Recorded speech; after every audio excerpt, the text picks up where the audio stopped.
Masih seputar pembangunan lapak di Terminal Mardika Kota Ambon, Tribuners Wakil Rakyat siap bentuk panitia kerja usut pembangunan lapak di Terminal Mardika Ambon.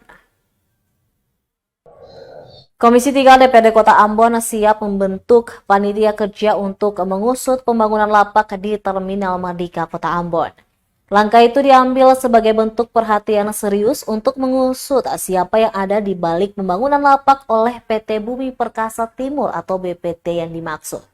Selain itu, pihak komisi juga merekomendasikan ke pemerintah Provinsi Maluku dan pemerintah Kota Ambon untuk segera turun tangan dan menghentikan pekerjaan pembangunan lapak tersebut. Politisi Golkar itu mengaku dalam waktu dekat komisi pun akan mengundang organisasi perangkat daerah atau OPD terkait sekaligus dengan pihak PT BPT untuk membahas persoalan ini lebih lanjut. Jika PT BPT kembali absen dengan undangan komisi, maka komisi akan turun langsung ke lokasi pengerjaan dengan meminta backup pihak kepolisian dan OPD terkait guna menghentikan pekerjaan tersebut.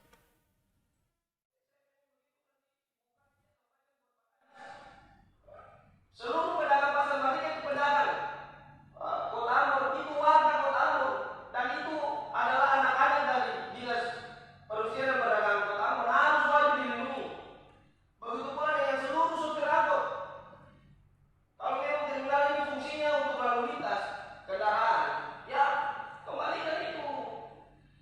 Kalau nanti ada mau ditambah dibangun apa untuk menunjang apa perputaran uang ekonomi juga supaya terminal itu bisa berfungsi dengan baik, dan itu harus dikoordinasikan, dibicarakan dengan baik.